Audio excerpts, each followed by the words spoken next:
Victor Hugo'nun Fransiyasi ve Uygurlar 1802 yıldan 1885 yılgacha yaşagan Victor Hugo 19. asrdagi Fransiya dili emas, hozirgi dunyodami ta'siri intayin kuchlik adib va mutafakkir.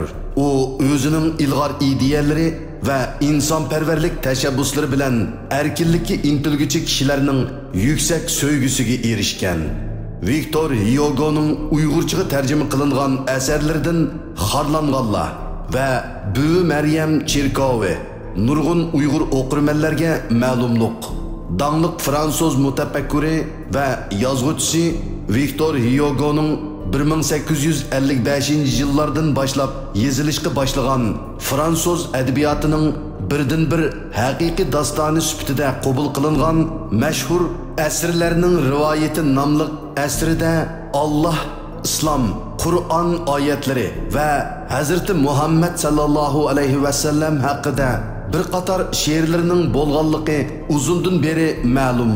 Halbuki Muhammad mavzusi ostidagi bu bir qator she'rlar asrlarning rivoyati nomli kitobning 1959 yili 9 oyning 28 kuni bir yo'silda besilgan tunji nashrdan boshqa nashrlarda chiqarib tashlangan.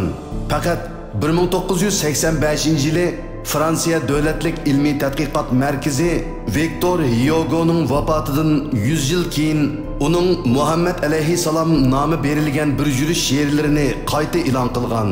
Bu she'rlarning e'lon qilinishi Fransiya va dunyodagi bilim sohasida Victor Hugo'ning musulmon bo'lganligi haqidagi bir qator bas munoziralarga sabab bo'lgan.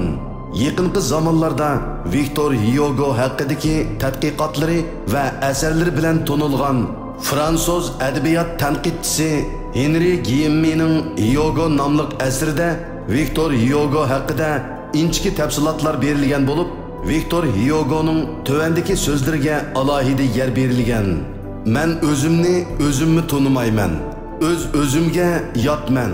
Mening kim ekanligimni va ismimning nima ekanligini yolg'iz Alloh biladi.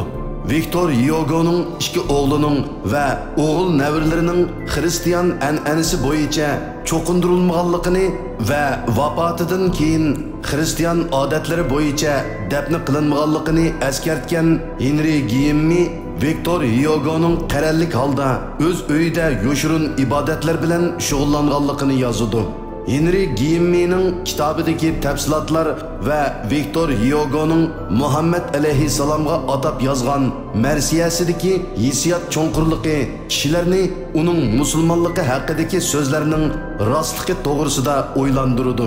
Muhammad alayhissalomga atab yozilgan marsiya Muhammad nomi ostidagi bir juri she'rlarning ichidagi biri bo'lib, uningga Hijrining 9-yili deb mavzu qo'yilgan.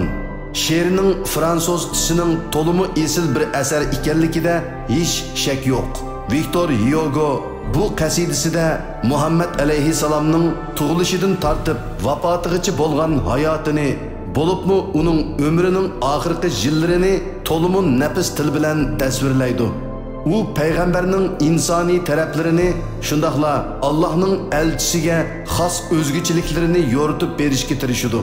Qasidini o'qigan har qanday odam uning Muhammad alayhissalomga qanchalik cho'nqur sevgi va hurmat bilan bog'langanligini shubhasiz bilib oladi. Hijrining 9-yili nomli she'rda Victor Hugo Muhammad alayhissalomning Allohning elchisi va Ayso alayhissalomdan keyin kelgan oxirgi payg'ambar ekanligini kesib aytadi. Muhammad alayhissalomning odamiyligini, axloqini va go'zal ma'naviyatini ko'rkam tillar bilan obrazliq aks ettirdi. Victor Hugo Muhammad alayhissalomning insonlarni Allohning yo'liga da'vat qilishini, insonlarni qiyomatdan ogohlantirishini, uning Alloh tarafidan avatilgan bir xo'sh xabar berguchi va azobdan ogohlantiruvchi ekanligini ta'sirli bayon qiladi. Hozirgi zamondagi erkinlik va millatparvarlik ideyalarining bo'shki bo'lgan Amerikadagi qudratlik va adolatparvar davlatlarning qurilishining ma'naviy asosini solgan Victor Hugo'ning Fransiyasi biz Uyg'urlar uchun bugungi kunda texmi muhim bo'lmoqda. 10 ayning 2 kuni Parijda Uyg'urlarni qo'llab elib berilgan dag'dug'liq namoyish kuchlik erkinlik ruhiga ega Fransuz xalqining Uyg'ur milliy ozodlik ko'rishi uchun qanchalik muhim ekanligini yana bir qitim ko'rsatib berdi. 10 ayning 2 kuni Parijni zilzilaga solgan zo'r namoyishga Belgiya, Gollandiya, Germaniya, Norvegiyalardan Uyg'urlar kelib qatnashgan bo'lib, namoyishning hayvisi hatto Fransuz saqchilarini hayron qoldirgan. Namoyishga qatnashgan kishilarning turqidan Fransiya jamiyatidagi har qatlam odamlarning simosini ko'rib olg'ili bo'ladi. Namoyishchilar qo'shinining oldida, sapning o'ttirsida qaysarligi bilan alohida ko'zga chiliqadigan bir Uyg'ur qizi bor edi. Bu qiz o'zining jasurligi bilan Urumchi qirg'inchiligidan keyingi namoyishda ko'krak kerib oldiga chiqib, Xitoy qurolliqlarini titratgan ko'k maykilik Uyg'ur qizi Dilbarni Uyg'urlarning ko'z oldida yana bir qitim namoyon qilib berdi. Uning ko'k bayroqni ko'tarib, kishilarni boshlab menishi Evgeniy Deklarokisning Fransiya buyuk inqilobini tasvirlaydigan Erik onasi insoniyatni yetaklamoqda nomli rasmdagi ayol qahramonni eslatdi. Bu qiz Uyg'ur davosini Fransiyada tonishda va mushu taraqqiyotga elib kelishda ochqushliq rol o'ynagan Yevropa Uyg'ur institutining qurg'uvchisi Dilnur edi.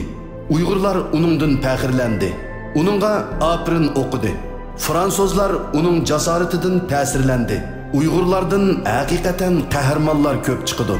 Mana mushunda qahramon qizlari bo'lgan, lagerlarda yo'q qilinib ketib beribmi, Xitoyga bosh egmaydigan qahramon erlari bo'lgan bu millatni Xitoy qandoqmi yo'q qilib yetalisin? Uyg'urlarning bu kurashlari va to'layotgan badallari Viktor Hugoning bir mashhur so'zini yodimizga soladi. Ozodlik va mustaqillikni birsi oldingizga akilib bermaydi.